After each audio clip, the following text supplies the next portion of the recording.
So hey guys, we are finally live. So let the people come. Wait a minute. Hey everyone, it's been quite long since I've seen anyone from like this side of the screen. Like usually I'm in the place. I'm a viewer in most of the times that I have come across events, but yeah, it's super excited for this. Let's just wait for a few minutes before like to let everyone else join in. Yeah, couple of minutes for Yep, more people to come. Yeah. Let me just inform the group once more that the session has started, so that they yep. start joining me.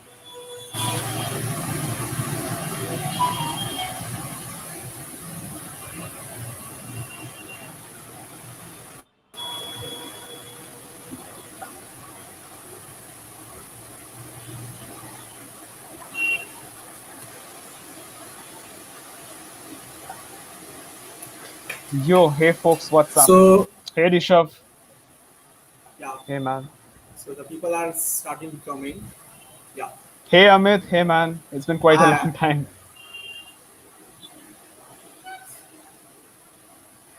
Hey Dave. thanks, Dave. Thanks a lot.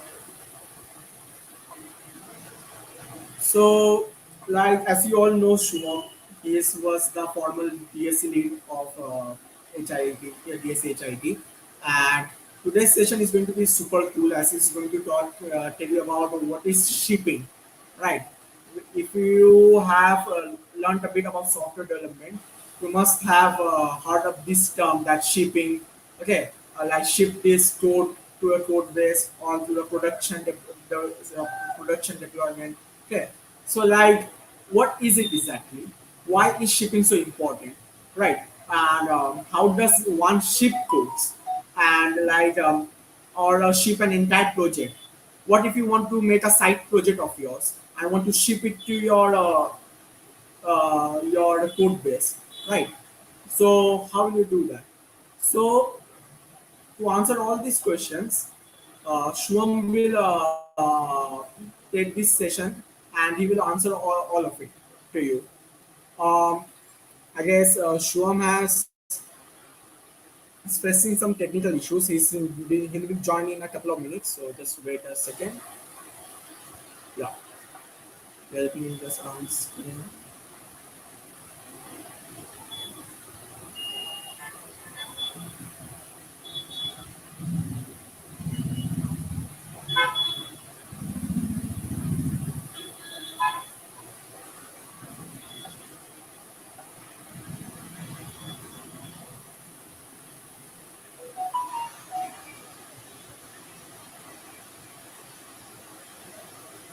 So am I audible? If I'm audible, just comment yes.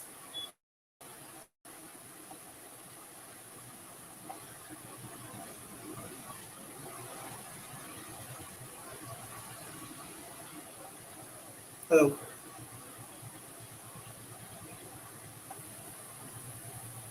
Cool. I guess Shuvam is facing some technical issues. So like, give me a second.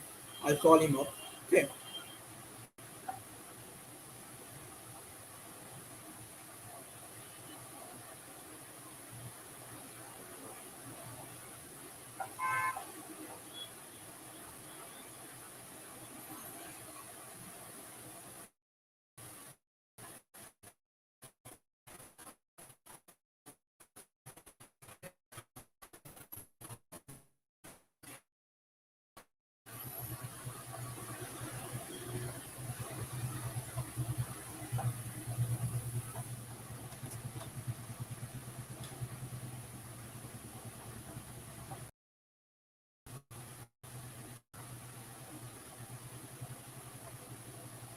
Yo, I'm so sorry. My network got disconnected and I had to drop off. Yeah. I mean, it's a pretty regular But occurrence with me. Like yeah, this is not the first time this has happened, that's so normal. apologies. Yeah. Yeah, that's normal to be honest. So yeah, I'm leaving this session up to your hands. Okay. So the stage is yours, Shuvam. Sure, Yeah. So bye. sure. And best of So, luck. uh, yeah, thanks, man. So hey everyone. I would just share my screen in a second because I don't want you to see such a big picture of me spread across the screen. So I hope this is visible, and if this is visible, it better be. All right. So Hello everyone, and welcome to this session. I'm not sure if I should call this a session or not, because this is much rather like an instance where I'm simply talking with you guys and telling you about different things that I know that might be able to help you. And yeah, if you have any questions in the meantime, feel free to drop them in the chat. I would be monitoring them over and over time and again, and make sure that all your questions are answered. If at any stage you feel you have something to share, of course, like online events would never be able to replace physical events, right? So when we used to have physical events, like more than a year back, it used to be a lot more interesting. But one thing I keep on mentioning to every time I have an online audience is that if you feel that something is not interesting, something is not up, you're not feeling it right or something, just make sure you drop a message, because that is the only way we can have a talk now. And yeah, and that way we can just get started and have a talk with the things that make things up. Dipanchan is here. Hello, Dipanchan. Hey, man. So yeah, so just to give a quick overview, this is the session is going to be about side projects, and we're going to have a deep discussion and talk about what is a side project, what does it constitute, and why we suddenly decided to have this conversation at all in the very first place. You know what kind of triggered this entire thing. So that is what we're kind of going to be talking with about, and we are going to probably be starting the actual talk and actual things that we would be discussing in another 2 or 3 minutes. And if you can hear me and see me on the screen properly, leave a thumbs up in the chat. And yeah, and that would be super cool, because that would be a way for me to do a system check and make sure everything is fine and not getting weirded out, distorted, or anything. So without much ado, that's basically about me, and let's get started. To give a brief view of who am I, technically I call myself a product designer, but I do a lot of things. I am a product designer, I'm an engineer, I build stuff. um, I usually call myself I'm usually call myself a jack of all trades and not a master of one. And at the end of the day, what I like to do is I essentially get paid to draw rectangles on a screen, right? I'm a product designer with a company called Deep Source, and I've been there for like quite some time now. I was a student of HIT, for those who do not know, and I was one of the first leads who actually set up Developer Student Club HIT. So that's my legacy. I'm not sure if that sounds okay, or maybe that sounds a bit weird, but yeah, that's more or less about it. And to just do a small flex, I'm also an Auth0 and Product Hunt ambassador. I'm a community advocate for Figma, and I'm also involved with the core team at GDC Kolkata, where I do odd jobs. So I just call myself an errand boy in that case. So that's more or less about me, and yeah, I think it's time enough, and we can just get started. Question one is, what are side projects, right? And why are we even talking about them in the first place? Give me a feel of like how many of you are in your second or third years, or like what years are you guys from? I want to kind of know a bit of my audience. And okay, Fez, I also draw circles for a living, so like literally all geometric shapes, so that counts inside that as well. So my question is, I kind of want to understand which year are you guys, most of you are from. If you have graduated, if you have not graduated, if you're in first, second, third years. So having that kind of context would kind of help me explain this better. So drop in the chat, which year are you guys in? All right, we have folks from second and first years. That's pretty cool. And all right, we're quite a few first and second years. And if I'm not wrong, as far as I can see from the attendee list, there are quite a few from third and fourth years as well, right? Dipanchan is in his final year. Harsh is in his going to go to his second year, right? So all the major things that you might have faced. I'm guessing a lot of you know like the kind of hullabaloo that has been going around when it comes to getting a role or internships, right? So you look at a bunch of different companies that you want to work with, and what you do is you try to send them your resume, but everyone is looking for 3 years, 4 years worth of experience, right? And the question is, first of all, that's a very stupid and weird thing to do, because obviously no one should be expecting 3 years plus worth of experience for an intern level role, and that is not something that should happen in the first place, right? That is just been not done. But the reality is, we cannot simply say not done and kind of mount a revolution and get things back. Like that is the way things used to work when we used to be in the times of French Revolution, the Boston Tea Party, when you used to think that, okay, something is wrong, this should be fixed. You did a revolution and it was fixed. Unfortunately, not the way the world works now. And we should not talk about revolution today because it's 9/11, and we should be sympathetic to what happened when, uh, you know, revolutions go wrong for a wrong cause. So essentially, the problem is what happens when people say, okay, I want to see what work you have done, what are the things that you have worked on. And if I'm going to hire you for a role or an internship, I should be able to see something I've done, right? And on the basis of that, I'd be able to give you something.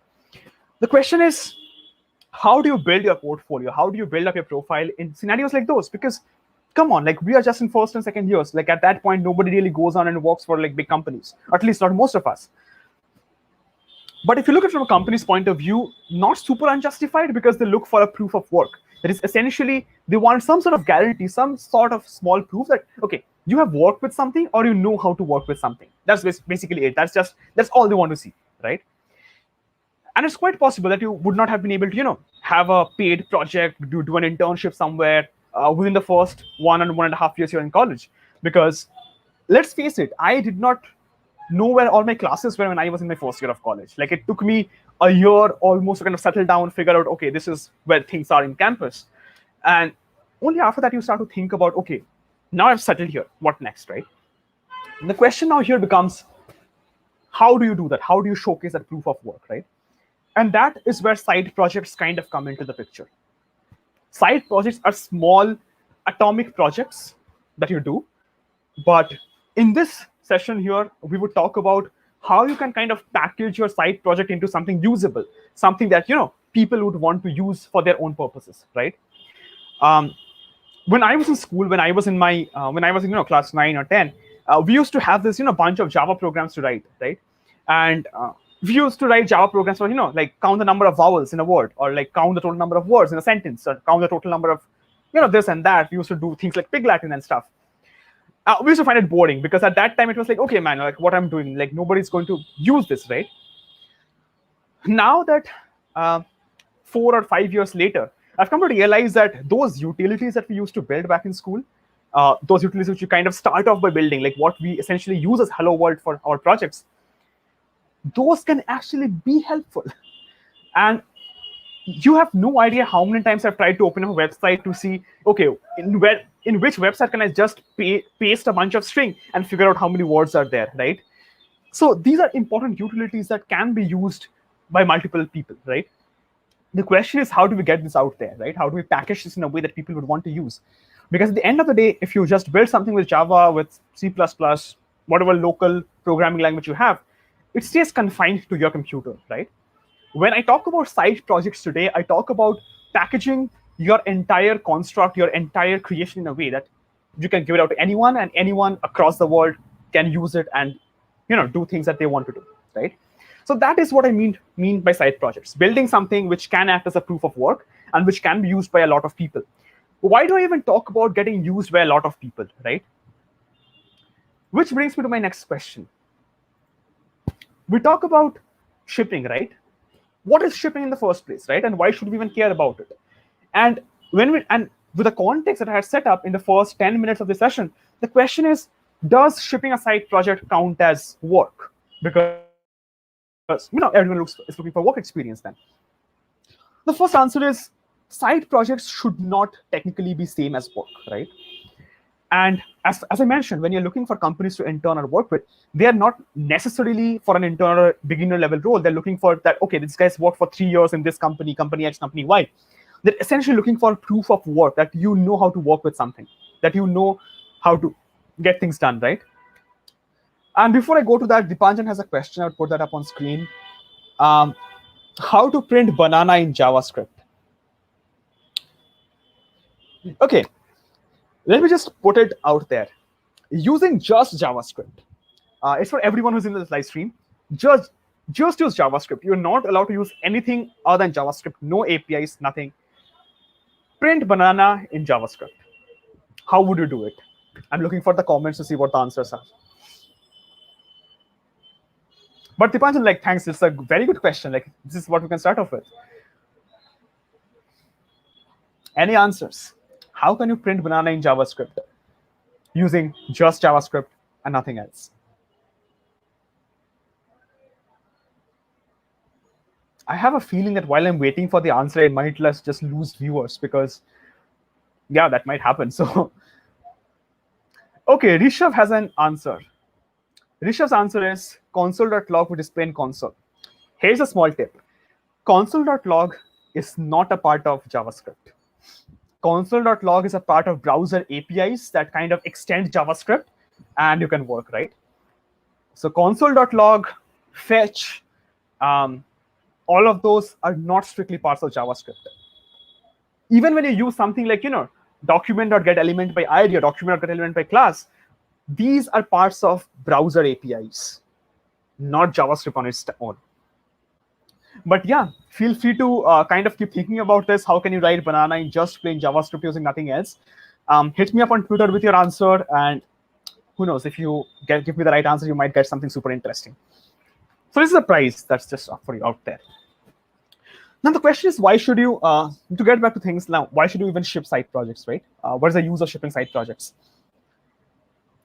So the first question that we can answer through this is essentially, whenever you're shipping a side project, whenever you're packaging it in a nice, usable format and give it out to the world, and since a lot of people can use it, that is essentially a better proof of work than you just building something, writing a piece of code and putting it up on somewhere like GitHub or GitLab.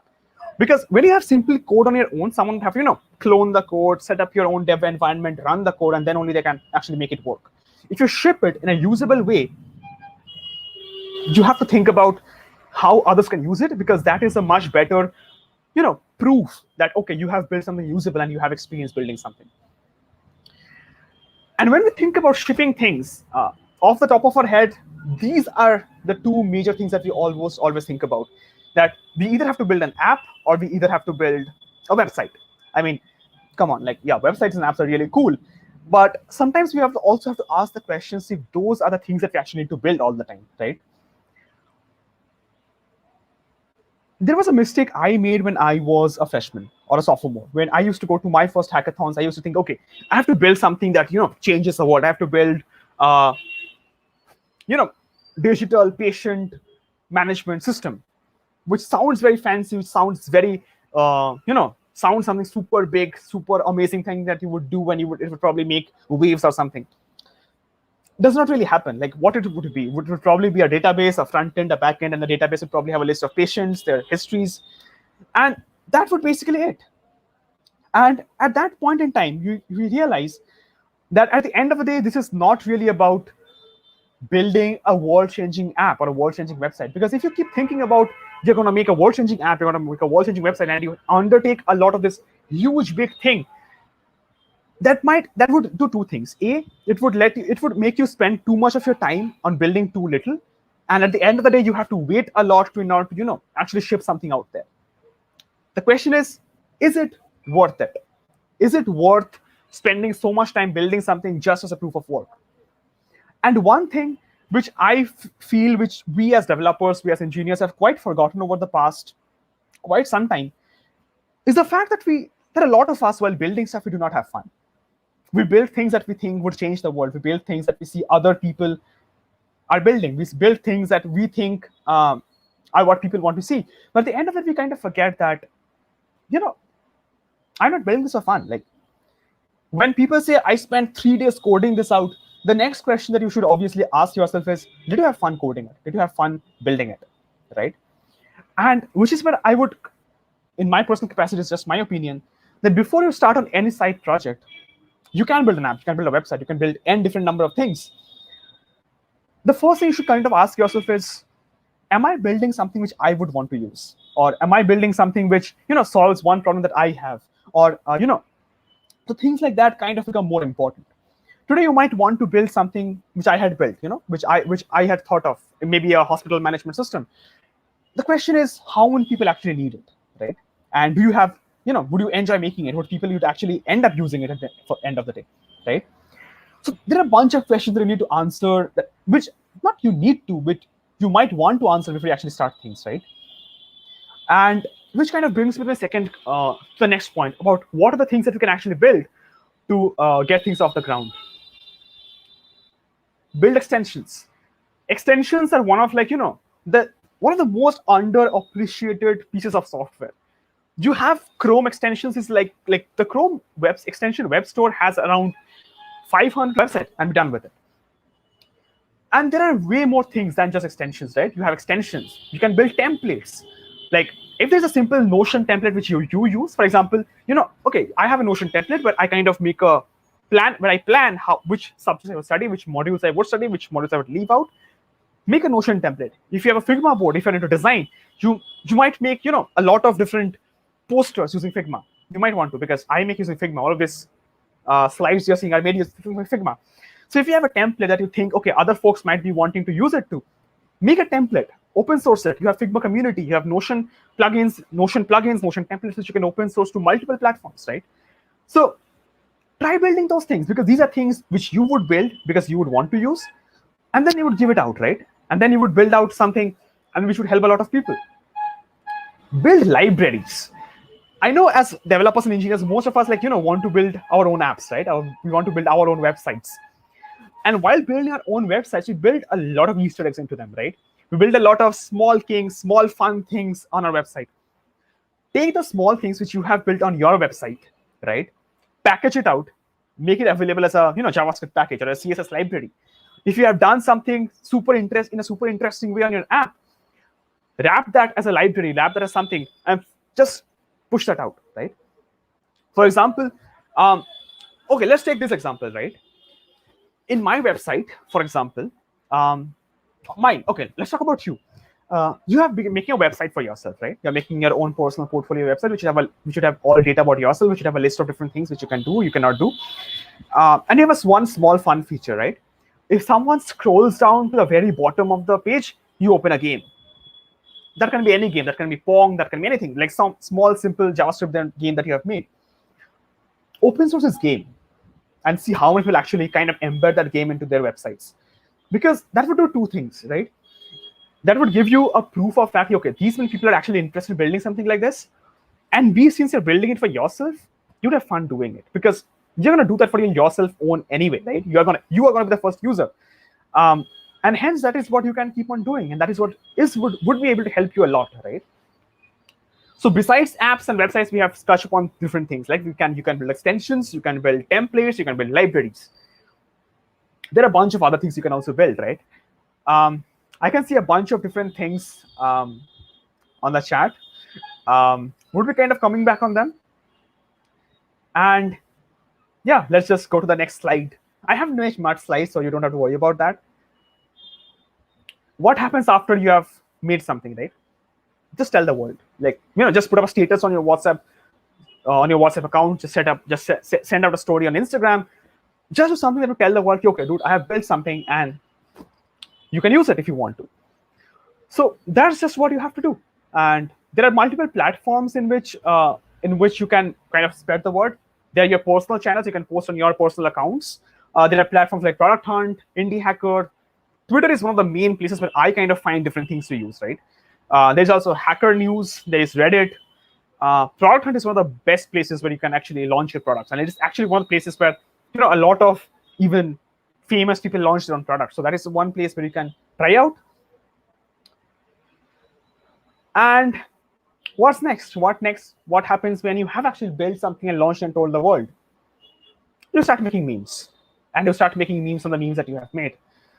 And yeah, that's about it. That's just the end of the thing. These slides was essentially a bunch of memes that you have. And a friend of mine kind of told me this, that the number of memes in a slide is a true measure of the quality of content. And that's what I did.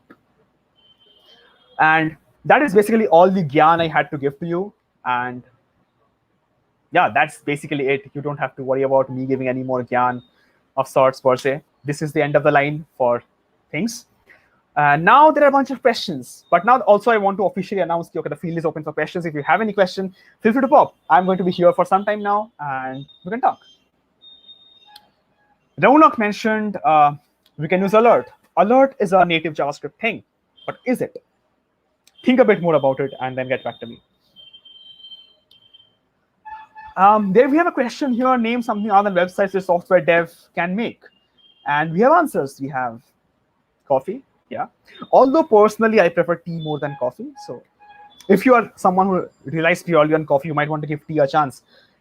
It does not spoil your sleep, and it's also is as stimulating, if not more. Smithra mentions Maggie. I mean, like, what would we do without Mackie, right? Like Unnat mentioned we could build extensions like TabTrum. A bit of self plug. Um, quite a few months back, I built this extension called TabTrum, which kind of helps you take snapshots of all the open tabs on your computer. If you haven't used it, go use it. Just search for TabTrum on Google and you would probably find something. The site is not that hard to find. So that's there for you. Abhinav uses TabTrum. You get a thumbs up. Also, yeah, we have mentioned here, you can make you can make a bunch of different things. You can make a desktop tool, an API service, a CLI, a compiler, operating system, a programming language, a bunch of different things. Dipanjan uses Google Slides. Dipanjan, what do you use Google Slides for? Dipanjan, if you're still in the chat, what do you use Google Slides for?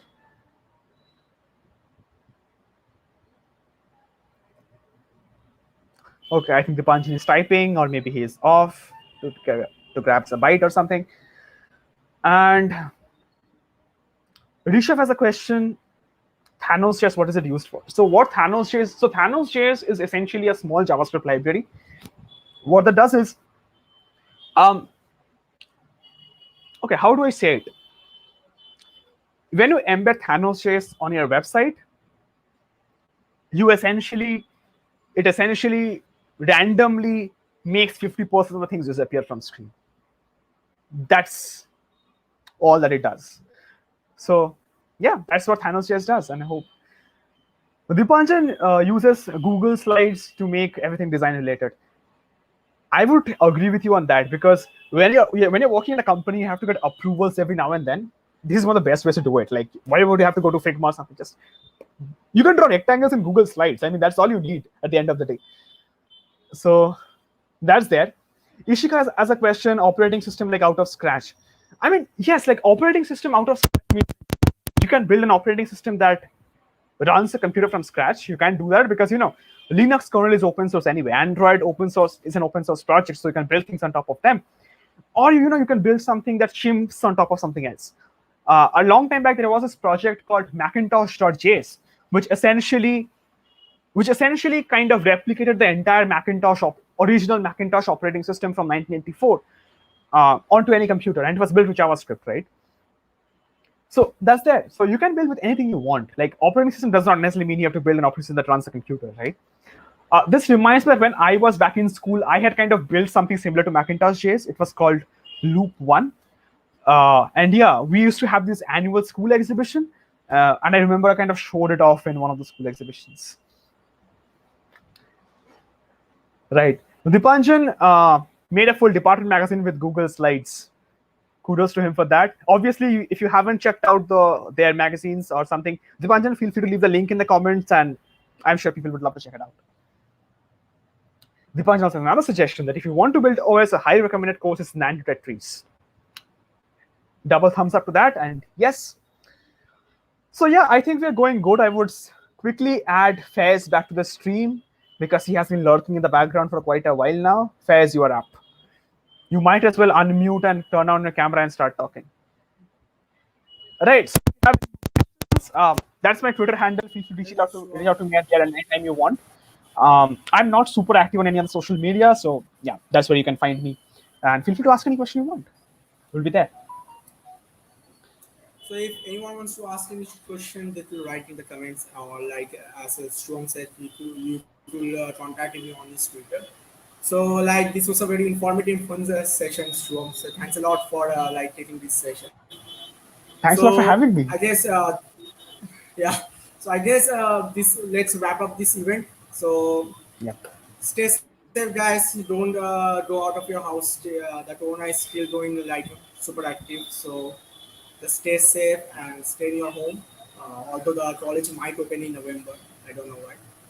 If it But opens, please invite anyways, me to one of still, the sessions that happens in college. I haven't gone to college since my third year.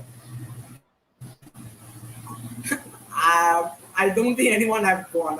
The juniors haven't even have seen their college. I guess some of the I think when juniors. college So opens up, yeah, you can do session they zero told in person, right? Session zero has not happened yet for DSC for this yeah, round. Yeah, so session zero can yeah. happen in person. I'm actually planning to on that one. I'm actually planning a session zero where we like do the all those things which we did on my time, session zero of my time when I was the fresher. Okay, so like all those quizzes, the fun, fun stuff, all of that. So yeah, I'm yeah, if college principal will be doing that. So, anyways, let's end this session.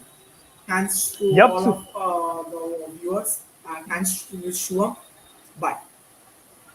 Bye everyone. Take care.